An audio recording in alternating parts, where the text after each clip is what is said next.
Well फिरोजा, मतलब किस तरह से देखते हैं आप अपने जर्नी को यहाँ तक एविक्शन होना इतने वक्त के बाद? Was it fair for you? किस तरह से अपने एविक्शन को आप देखते हैं? और आप खुश हो फाइनली आप बाहर आ गए हो? हाँ डेफिनेटली मैं बहुत ज़्यादा खुश हूँ। मतलब मुझे तो ऐसा लगा था कि पता नहीं शायद मैं बाहर आऊँगी या नहीं, मतलब because I was waiting for it desperately. Finally I'm out and I'm feeling relieved. I'm happy. लेकिन जर्नी मतलब ऐसा था कि बहुत ही पहले ऐसा था कि बम्पी रोड और फिर बीच में वो स्मूथ हो गया, फिर वापस से बम्पी रोड में आ गई, तो ऐसा उतार चढ़ाव रहा है काफ़ी, but still I am grateful for this journey. Well जिस तरह से कहा जा रहा था कि मतलब काफी बिग बॉस के घर वालों को भी ये क्यूरियोसिटी थी, बार बार आपको पूछा जा रहा था, तो हम भी जरूर पूछना है कि एग्जैक्टली अभिषेक के साथ इक्वेशन होना, वाज इट फॉर गेम और वाज इट फॉर रियल? उसके बारे में अगर आप कुछ क्लियर कर दे चीजें। नहीं, it was not for game. It was not for game. Definitely it was not for game. अगर वो गेम के लिए होता तो शायद वो दिख जाता। बॉडी लैंग्वेज, एक्सप्रेशंस, हर एक चीज़ मैटर करता है, तो मुझे ऐसा नहीं लगा था कि वो लव एंगल बनाया जा रहा था purposely. It was just happening because we were just going with the flow and yeah that's it. Khanzaadi आपको काफ़ी उन्होंने गलत बोला, उसके बावजूद आप उनके साथ जाके भेजे अभिषेक के, यानी जब काफ़ी वायलेंस पर्सनालिटी है, काफ़ी लोगों को गलत कुछ बोला है अंदर, क्या कहना चाहोगे अभिषेक के बारे में?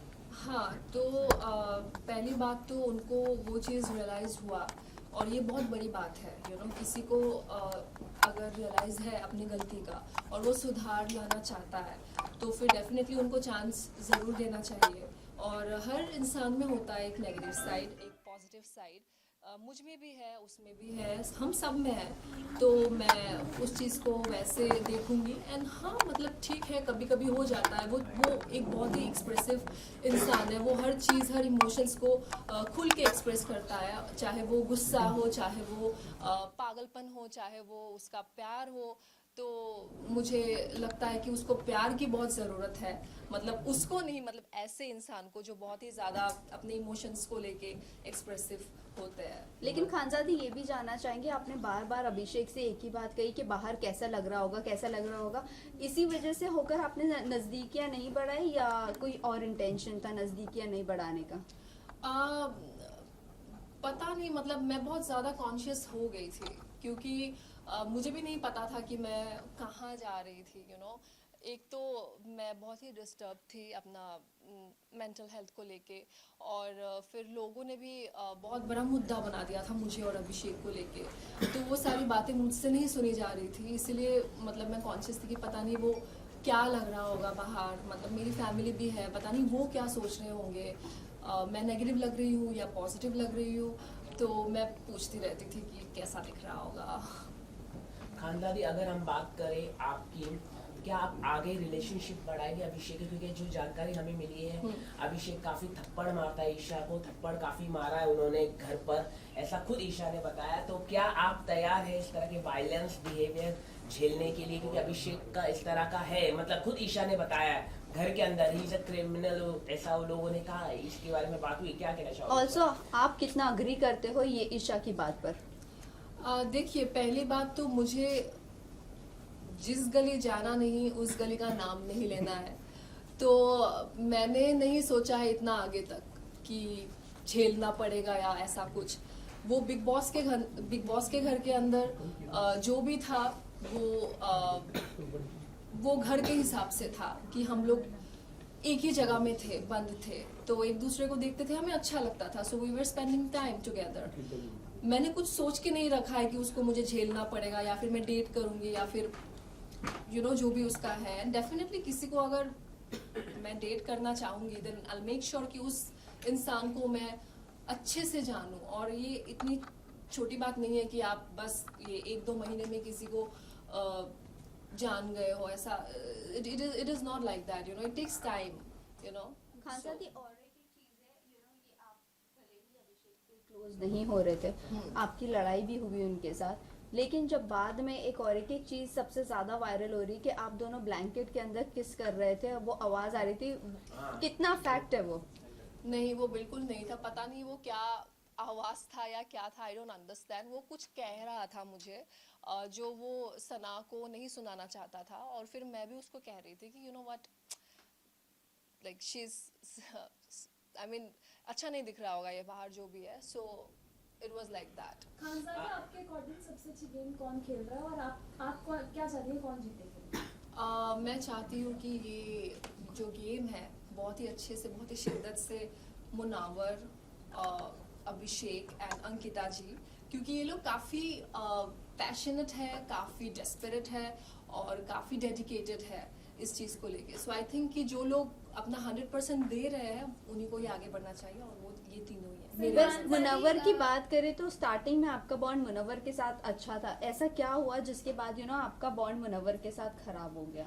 खराब नहीं हो गया, मतलब हमने एक डिस्टेंस मेंटेन करना शुरू कर दिया। It was because of Mannara, क्योंकि मनारा सिर्फ मैं नहीं कह रही हूँ, वहाँ पे घर में बहुत सारे लोग हैं जो मानते हैं इस चीज़ को लेके कि मनारा अपने फ्रेंडशिप्स को लेके काफ़ी पोजेसिव है, और उन्होंने मुझे काफ़ी सारे टैग्स दिया था कि मैं उसको लेके इनसिक्योर हूँ, मैं उनको फॉलो कर रही हूँ, मैं उनके रास्ते पे आ जाती हूँ, पर ऐसा कुछ नहीं है। ऐसा अगर कुछ होता तो आप लोगों को दिख जाता वो चीज़।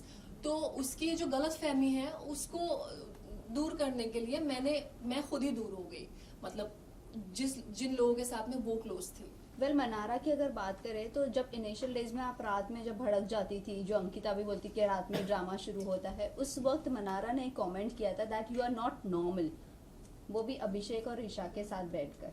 सो क्या कहना चाहोगे आप इस बात पर? सभी भड़क जाते हैं, वहाँ पे कोई दिन नहीं होता, रात नहीं होता। एक तो हमें समय का पता ही नहीं है क्योंकि बिग बॉस के घर में घड़ी भी नहीं है, तो लेकिन इतना पता है कि हर घड़ी बदलता रहता है, लोग भी बदलते रहते हैं। तो वो उनकी सोच है मुझे लेके, और ठीक है, सबका अपना अपना सोच है। मुनावर को लेके आप क्या कहना चाहिए? जो एक छोटी सी क्लिप थी, मुनावर ने इतना बड़ा बता दिया कि हाँ अंकिता ने सब कुछ जान लिया, बाहर का सब कुछ जान लिया। मुनावर ने एक गेम खेला है, क्या कहना चाहोगे इसको लेके? बहुत काफी वो अनकंफर्टेबल महसूस कर रहे हैं अंकिता लोखंडे से, क्या कहना चाहिए? नहीं, अनकंफर्टेबल नहीं कहूँगी मैं, क्योंकि उनको वो रिस्पॉन्सिबिलिटी मिली है, वो कैप्टन है, तो उनको एक इन्फॉर्मेशन मिला अबाउट अंकिता जी, तो उनको सिर्फ अंकिता जी से ये बात कहनी थी, लेकिन उन्होंने विक्की भाई को इंक्लूड कर दिया इसमें, जबकि बिग बॉस ने विक्की भाई के बारे में नहीं कहा था। तो जैसे उन्होंने शुरू किया कि विक्की भाई और अंकिता, तो विक्की भाई ने बिना उस चीज़ को समझे खुद बता दिया कि हाँ मेरा ये ट्रीटमेंट है। तो ये मुनावर का एक चालाकी है कि जो भी उन्होंने ये किया है, और वो बिग बॉस का क्या कहते हैं इसको, मतलब बिग बॉस ने कहा था कि आप जाके डिस्कस करिए कि ये होना चाहिए कि नहीं होना चाहिए, तो मुनावर ने बेसिकली उस चीज़ को डिस्कस किया घर वालों के साथ। वेल मुनव्वर की अगर बात करें सो मुनव्वर के साथ जो भी आपका बॉन्ड था सो बॉन्ड था, बट आपने कहा था कि मुनव्वर पे मैं भरोसा नहीं कर सकती हूँ, आपने उन्हें चुछुंदर भी कहा। फिर उसके बाद जैसे ही सोनिया बाहर आती है, आपने सेकेंड वीकेंड के वार पर उनके जाने के बाद ये कहा कि तुझसे अपनापन लगता है, मतलब सडनली ऐसा आपने स्विच कैसा किया? एक बार आप बोलते भरोसा नहीं, एक बार आप बोलते अपनापन लगता है। शुरू में तो किसी को पता नहीं था, अब जैसे 2 महीने बीते तो हम एक दूसरे के बारे में जान पाए, तो शुरुआत में कुछ और ही था, और जैसे ही गेम बढ़ता गया तो चीज़ें भी अलग होती गई। इनिशियल डेज में नील, ऐश्वर्या, रिंकू, जिन्ना ये सब आपके साथ आ रहे थे, आपको समझा भी रहे थे, लेकिन बाद में चीज़ें अलग हो गई। तो बाद में आपने कहा कि इनके साथ मेरी इक्वेशन नहीं जम रही या वॉटेवर, वो किस बेसिस पे कहा? क्योंकि इनिशियल डेज से लेकर जब तक आपका बॉन्ड अंकिता विक्की के साथ नहीं था तब तक उन्होंने आपका साथ दिया है। साथ दिया है इन द सेंस उनका अलग था, मतलब उसको मैं साथ नहीं समझूंगी, क्योंकि उनको ना एक टैग मिला था चुगलीखोर और शुगर कोटिंग। तो वीकेंड के वार पे बेसिकली उनको ये फीडबैक मिला था, और कहीं ना कहीं मुझे भी पता चला कि वो सामने से कुछ और है और मेरे पीठ पीछे कुछ और बातें कर रहे थे, कभी अच्छाई भी कर रहे थे, बुराई भी कर रहे थे। लेकिन मैं ऐसी हूँ ना कि मैं वहाँ पे किसी को ऐसा नहीं देखती कि ये किसका क्या स्टेटस है या किसका क्या एज है, या everything is equal for me. In that house, तो शायद मैंने बहुत सारी चीज़ें उनकी परख ली थी और मैं मुंह पे बोलती थी जो उनको अच्छा नहीं लगता था, क्योंकि हर कोई ऐसा नहीं करता था जो मैं कर रही थी। तो इसलिए वो लोग भी कहीं ना कहीं शायद मुझे लेके थोड़ा सा, कैसे बताऊं, इनसिक्योर तो नहीं बोलूंगी, ठीक है, लेकिन मतलब मुझे दबाने की कोशिश कर रहे थे। लेकिन अब यू खान नो साहब, आपसे आपको जानना काफी आपने जैसे कि आप बात करें, हम सलमान खान के साथ आप उठ गई जब वीकेंड के बाद था, उसको लेके काफी अब हुई, क्योंकि आप नॉर्थ ईस्ट से आती, नॉर्थ ईस्ट से लोगों को काफी कम मौका मिलता है बॉलीवुड हो, इतने बड़े प्लेटफॉर्म बिग बॉस में, लेकिन आपने इसको सही तरीके से, मेरे को नहीं लगता कि यूज किया, मतलब लोगों को, आपको इतना अच्छा अपॉर्चुनिटी मिला और आप कह रहे थे कि मेरे को जाना है जाना है जाना है, ऐसा क्यों आपने अपना मन बना? हाँ, सो सबसे पहले ऐसा नहीं है कि नॉर्थ ईस्ट के लोगों को मौका नहीं मिलता है। I think they are one of the most talented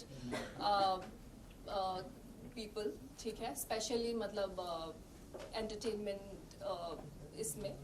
तो मुझे लगता है कि बहुत लोग बहुत कुछ कर रहे हैं और मैं भी उनमें से एक हूँ। तो I was never been ungrateful about the show, it was just that कि शायद मैं कुछ चीज़ों से अभी भी हील नहीं हुई हूँ, एंड वो चीज़ मुझे फिर से सामना करना पड़ा और मैं टूट गई। ओके, आपके मेडिकल इश्यूज को लेकर बहुत बड़ा जो भी हुआ था टॉपिक निकला था, बट उसके बाद आप काफ़ी ज़्यादा लो दिखी, आपका इंटरेस्ट दिखा ही नहीं शो में। आपको आपके फैंस पर या ऑडियंस पर इतना भरोसा नहीं था कि वो डिफेंस करेंगे आपके लिए बाहर? बिल्कुल नहीं था, क्योंकि तब जब मैं बिग बॉस आई थी मुझे कोई जानते भी नहीं थे। नियर अबाउट मेरे पास, एक तो मैं बिल्कुल एक्टिव नहीं हूँ सोशल मीडिया में, तो यही इसलिए मैं आपको बोला हाँ। कि नॉर्थ ईस्ट को ज्यादा, आप खुद ही अभी आपने मान लिया क्या कि ज्यादा अपॉर्चुनिटी इतने बड़े प्लेटफॉर्म में नहीं मिलता है। वही मैं आपको कह रहा, आपने खुद डिनाई किया, आपने खुद मान लिया क्या चीज़ मान लिया मैंने? कि ज्यादा अपॉर्चुनिटी नहीं मिलता नॉर्थ ईस्ट के जो एक्टर्स होते हैं, इतने बड़े लाइमलाइट नहीं मिलता, और आपने उसे अच्छी मैंने तरह कहाँ से मान लिया, मैंने use माना नहीं ही नहीं। अभी आपने कहा कि आपकी फैन फॉलोइंग नहीं है, तो आपको उन पे मेरी- भरोसा नहीं था ऑडियंस मेरी पे। यहाँ पे फैन फॉलोइंग नहीं होना और मौका नहीं मिलना की बात क्या है? मौका इतने बड़े प्लेटफॉर्म में नहीं मिलता है ना मैडम, वही तो मैं कह रहा हूँ। नहीं, ऐसा नहीं है, ऐसा बिल्कुल नहीं है, मैंने ऐसा बिल्कुल नहीं कहा है। मैंने बस इतना कहा है कि मेरी फैन फॉलोइंग कम थी because I was not active socially, और फिर उसके बाद अभी मुझे वो चीज़ दिख रही है कि people are loving me, like unconditionally supporting me. मुझे ऐसा कहीं ना कहीं लग रहा था कि शायद अगर पूरे घर मेरे अगेंस्ट था तो शायद मैं नेगेटिव हूँ, मतलब मुझे खुद पे भी भरोसा नहीं आ रहा था वहाँ पे। मुझे ऐसा लग रहा था कि शायद ये लोग सच कह रहे हैं घर वाले कि actually I was looking negative, but यहाँ बाहर आने के बाद में पता चला कि it was nothing like that, so I am happy. आगे की क्या प्लानिंग है, कुछ अगर आप बता सकें? नई फिल्म में फिल्म करना, क्या कहाँ प्लेटफॉर्म देख पाएंगे? फिल्म करना, तो फिल्म का तो मैंने अभी नहीं सोचा है, लेकिन मैं जो मेरा म्यूज़िक है जैसे मैं हमेशा कहती हूँ कि music is my weapon, music को लेके मैं कहीं भी जा सकती हूँ, मुझे किसी चीज़ का डर नहीं है। अगर म्यूज़िक मेरे साथ है तो मैं इस चीज़ को आगे लेके जाना चाहती हूँ, और आप लोगों को बहुत सारी चीज़ें देखने को मिलेगा, बहुत सारे सरप्राइजेस ला रही हूँ मैं, so stay tuned. Best of luck. Thank you so much. Best of luck. Yeah.